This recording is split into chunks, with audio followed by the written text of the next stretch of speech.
Do you feel it? That graveyard chill still clinging to your skin. Most men would write to gloat after a reunion like that. But I am not most men. I'm writing to you for a much simpler reason. To claim what's mine. This isn't a victory lap. It's a bill of sale. You ran off with a trinket you mistook for a trophy, but you left the most important part of yourself behind, tethered to me. You've always been a part of my story. Now let me tell you how it ends. First, let's get rid of the little fantasy you're building in that simple mind of yours. You didn't win. You didn't fight bravely. You survived. And there is a world of difference between the two. What happened between us wasn't a duel. It was a magical inconvenience, a glitch in wand lore I will enjoy correcting. That golden light, that ghastly song of priori incantatum. You call it a miracle. I call it a technicality. Your wand, with its sentimental phoenix feather core, recognized its brother. It cried, it resisted, and in its pathetic tantrum, it regurgitated the ghosts of my past victories. Did their spectral forms give you comfort? Did the pleading shade of your mother give you courage? Did the ghost of Cedric Diggory, a boy who died just for being near you, offer you hope? They were only echoes, Potter, fading specters of those too weak to stand against me. Their appearance wasn't a tribute to your strength. It was a parade of my power. Every ghost that shimmered out of my wand was another soul I'd mastered, another life I'd snuffed out on my path to immortality. And while those phantoms flickered, what did my Death Eaters do? They watched. They knelt. Lucius, Bellatrix, McNair. They crawled out of the shadows, not because they believed in me, but because they fear me. Their loyalty is forged in terror, the only currency with real value. While you were shielded by a wand's sentimental fit, I was reasserting my control over the wizarding world with a single touch of my dark mark. You saw a freakish light show and thought it was salvation. I saw the cowering, devoted faces of my followers, and I knew it was a resurrection. That, Potter, was the real main event. Your pathetic escape was just a footnote. And how did you end up there, Potter? Destiny? Fate? Don't flatter yourself. You were there because I chose you. Ever wondered why? Why you, a half-blood from an unremarkable family, and not the pure-blooded long-bottom boy? The prophecy, that little bit of gossip my sniveling servant Snape brought me, spoke of a child born as the 7th month dies, whose parents had thrice defied me.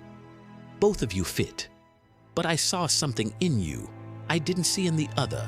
I saw a reflection, a twisted, pathetic mirror of myself. A half-blood, like me, a boy whose life was a riddle. I marked you as my equal, not because I believed you were, but to brand you as my property. You are the living symbol of the one mistake I ever made, and because of that, your destruction has to be by my hand alone. The Longbottom boy could have been killed by any Death Eater. He was collateral.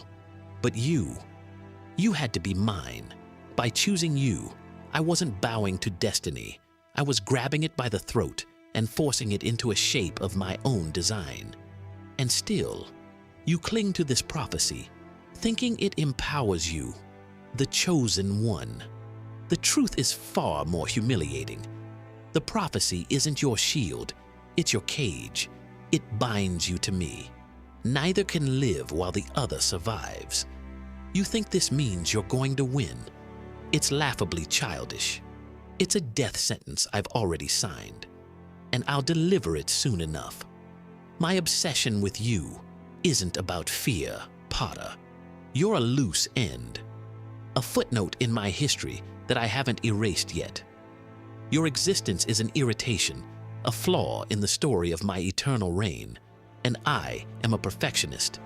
And now we come to the so-called power that protects you, the power I supposedly know not, love. Your escape from my killing curse as a baby wasn't magic, Potter. It was a biological spasm, a mother's animal instinct to shield her offspring, creating a brief shield of sacrificial blood. It's a crude, messy, emotional defense, and like anything rooted in sentiment, it's flawed and temporary. You treat it like some divine gift. I see it for what it is, a biological impulse that created a shield I've already bypassed.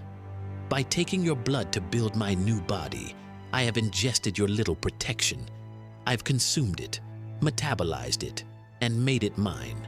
Lily's sacrifice now flows through my veins, making her last desperate act completely pointless. I can touch you now. Her love doesn't burn me anymore. I've turned your greatest shield into my sharpest weapon. Isn't the irony beautiful? This obsession with love and blood purity is the disease of the wizarding world. You wear your half-blood status like a virtue. I was born of mixed blood too. I had a filthy muggle father whose name I carried, whose ordinary face I once saw in the mirror. And what did I do? I erased him. I killed him and his parents and cleansed their worthless memory from the earth. I tore the name Tom Riddle from my soul and forged a new one from power itself, Lord Voldemort. I have performed magic so profound that my very face has shed the last traces of that muggle filth. My face is my will made manifest. I am a monument to self-creation. And you're still just Harry, still Lily's boy, still clinging to the idea that your mudblood mother's love is any match for a wizard who has conquered death itself. So we know Voldemort's narcissism is off the charts. But what do you think is his single greatest weakness? Is it his terror of death, his failure to understand love, or his obsession with Harry? Drop your theories in the comments. And if you're enjoying this trip inside the Dark Lord's mind, make sure to subscribe so you don't miss what's next. Do you understand now, Potter? I'm not writing this in a rage. I'm writing it to make things clear. The board is being set for our final game. Your friends, the Weasleys with their second-hand robes, the insufferable Granger girl with her books and her cleverness, they are all pawns. Hogwarts, with its bumbling professors and its misguided faith in good, is just the board itself, and I will take them all from you, not with one killing curse, but piece by piece.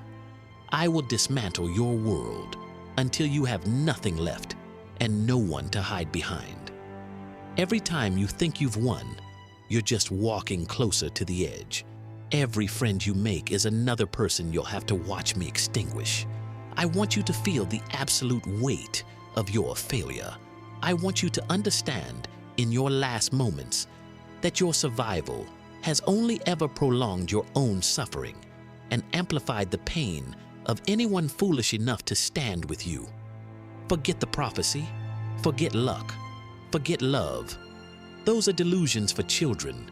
There is only one truth in this world: power. The power to take what you want, the power to bend the world to your will, the power to live forever. I have that power. You have a scar and a sad story. So go back to your castle, huddle with your friends, listen to Dumbledore's empty speeches. It makes no difference. We are bound together, you and I. That scar on your forehead is not a badge of honor. It is a brand. It marks you as mine, and I will come to collect. This is not a threat. It is a promise. It is the one prophecy that is certain to be fulfilled. Conclusion. So Voldemort's letter is just a masterpiece of narcissistic rage, right? He doesn't see the graveyard duel as a setback. He sees it as proof of his power. He sees the prophecy not as a warning, but as a script that only he can write. And most terrifyingly, he sees his connection with Harry as a form of ownership. But in his obsession, in his burning need to be the one to kill Harry Potter, Did he trap himself even more surely than he ever trapped the boy? What would have happened if, after his resurrection, Voldemort had just ignored Harry? If he treated him as totally insignificant? I want to know what you think would have happened. Tell me in the comments. And for more deep dives into the what-ifs of the wizarding world, make sure you subscribe and hit that bell so you never miss an episode.